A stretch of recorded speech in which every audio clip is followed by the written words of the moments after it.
Ankit, it looks like that ceasefire has completely vaporized. Nobody knows what Trump or Iran were really talking about, but any window of opportunity to wind down tensions appears to be straight out the window. You've seen the biggest damage in Beersheba, and Israel has just announced a big counter-retaliation, Ankit.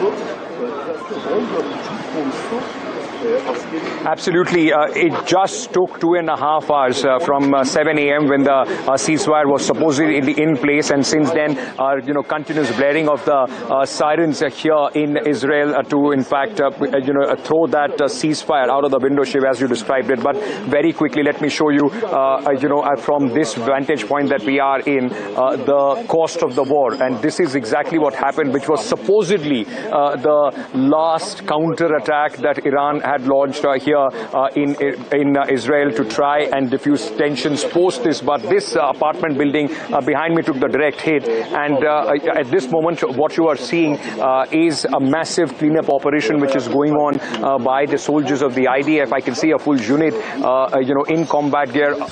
It's heartbreaking. Somebody just tossed a soft toy, a teddy bear. If you can see on my screens at this moment, that soldier, that lady, in fact, taking it away. It must have been in somebody's house in the buildings that were impacted, and which has just come out. Now imagine the death and destruction which has taken place, which was supposedly the last few hours of the hostilities, and this tells you how lives that people had built. This is a proper residential area here in Beersheba, with buildings after buildings, high rises all across, and what you see at this moment is what used to be a building. This is all that remained of the direct impact that took place on this 8-story building, which was in the two apartments right under the terrace, the roof, and both of them have collapsed. Apartments under that have also collapsed, and what you are seeing is the signs of destruction that took place in this residential area in the barrage that in fact was witnessed a while back. Now, Shiv, while you are saying that there is announcement of retaliation from Israel as well, the hope here was that till 7 p.m. There would be cessation of the hostilities, and after that, of course, the Israeli government is going to make some big announcement. Now all that seems to be at this moment standing on a very, very fragile ground, and we will have to wait and see. It once again will prove that somehow the announcement, or the rushed announcement possibly by the President of the United States, was without going into the finer details with both the Israeli side and the Iranian side, so that this could have been a longer peace, at least between both the sides who have been involved in these hostilities for the last 12 days, Shiv. That window of opportunity has completely ended right now, and this seems to be the third big occasion, Ankit, in the last few days and weeks, where something that Trump has actually announced has turned out to be completely the opposite. He had talked about peace in Russia and Ukraine, and we saw that deep strike conducted by Ukraine. He talked about a de-escalation between Iran and Israel. That didn't happen. He talked about a Nobel Peace Prize, and then he went and bombed Iran. This doesn't seem to be a season of consistency as far as the American leadership is concerned. But the exchange between Iran and Israel at this point of time comes a day after an attack on a US base in Qatar. At least on that front, things have sort of wound down, Ankit. The Iran versus US element of this entire escalation, that appears to have stopped. There's no forward movement there. All the action is where you are. Absolutely, you are bang on. That it also looked like that this whole thing that happened yesterday, with multiple US bases coming under the fire from the Iranian missiles, which largely were in fact diffused and were neutralized by the air defenses, as Donald Trump said. It more or less was somewhat a show that was put up so that both Iran and United States actually could get an off-ramp of this this crisis. They did not want to continue. Donald Trump knew that he's not going to get that sort of support in America if we actually have to put boots on grounds or have to be drawn in this conflict. Remember, he came to power this time saying that he's going to bring United States out of all the global conflicts that the United States is involved in. And then, of course, with bombing of those bases, nuclear bases and installations in Iran, it was absolutely the opposite that Mr. Trump has promised to his constituents. But it's after what happened yesterday, there was some sort of flimsy expectation that peace may, in fact, be ensued. And if that would have happened, Donald Trump would have, in fact, gone to the town saying that he has once again resolved another conflict, another crisis. But with what has happened this morning and what continues to happen now, because, in northern Israel, there have been sirens which have gone on again. And as you are reporting that the Israeli army, the IDF, has already said that they are engaging in counter retaliation in retaliation of these attacks from Iran. It seems that the opportunity and this little glimmer of hope has completely now been thrown, or at least is buried under the rubble of where I'm standing, Shiv, where you are seeing these visuals of destruction and death which has come in from Israel at this moment, where a massive operation from the rescuers is still on, which it will tell you that that 7 p.m. deadline, not only that deadline now stands on its head. We now don't know the current session, the current round of hostilities, for how long will it go on, because it has already been 12 days. And if this continues, if Israel retaliates, then of course we can expect retaliation from the Iranian side as well. It's the domestic audience for which at this moment the entire play of war is going on. Where is the full stop is something that is anybody's guess.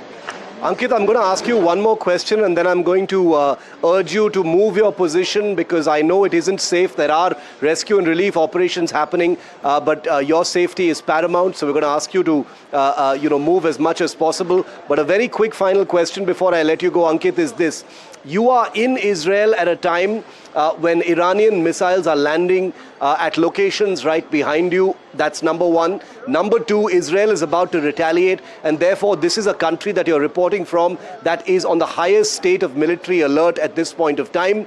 Air bases, military bases, drone bases, which are not very far from where you are in Beersheba, will also be on a very high state of alert. But most importantly, like you said, the death toll in Israel as a result of these Iranian strikes is something that has never actually been seen before. Iranian attacks with missiles and drones have usually targeted areas that are not population centers. This time they have specifically targeted population centers, and that's why things are different, and that's why what you're seeing on the ground hasn't been seen for many, many decades, Ankit. Absolutely. This time, there have been, while you were speaking about this, I just went back to a day before where in Tel Aviv, there was, we showed you the shopping center and the residential area where the attack took place. And I spoke to one person who was taking the stuff out from his daughter's residence, which was impacted. And this is exactly what he said. He said, we are ready to pay the price in terms of the buildings. They can be rebuilt. But if lives are lost, this is not something that the Israelis are ready to stand by with. And that is exactly what has happened this morning.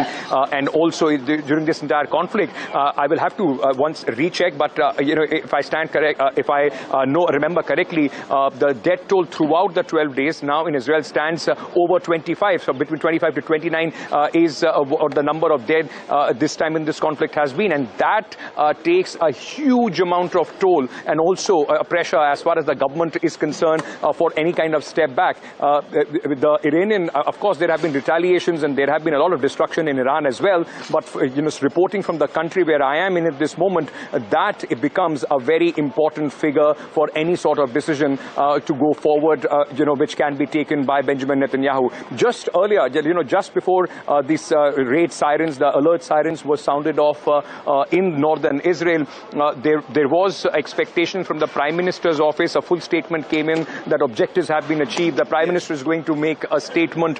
He will speak to the people of Israel. Now that seems he would be in a very, very difficult position if even he was thinking of coming out and announcing some sort of ceasefire with what has happened, Shiv. Ankit, a small final question before I let you go. The people that you're speaking to, the rescue staff, the first responders who are there in all of those places right now, military reservists that you're seeing, come out of vacation or wherever they are to serve their country. That is one thing you're seeing everywhere in Israel. I notice it's there in almost every frame that you're sending us as well. This is clearly a country that is in its highest state of alert, where citizens are pitching in as well.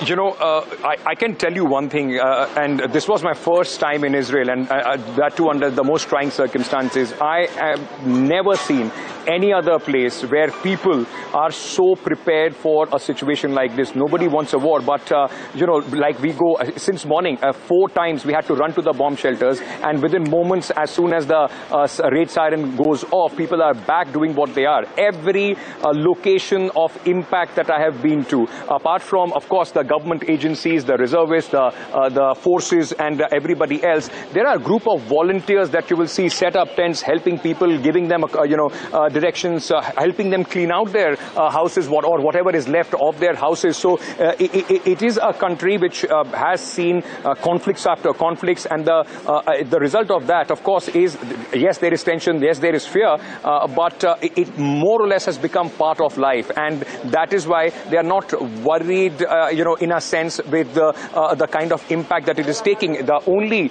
question was that people are extremely, serious about the death toll. Once the numbers of the dead start coming in, that's where the pressure starts building in. The buildings being damaged largely don't have the same impact. So this is, the country at the highest state of alert, and where the people were possibly today hoping that this is going to result in some sort of de-escalation with what has happened now. And like you are pointing out, IDF is preparing for some sort of retaliation towards Iran. That window for the people, those who are hoping that it is not going to be a long drawn Gaza type of situation, that very little glimmer of hope seems to be completely under the rubble of this building that I'm standing here.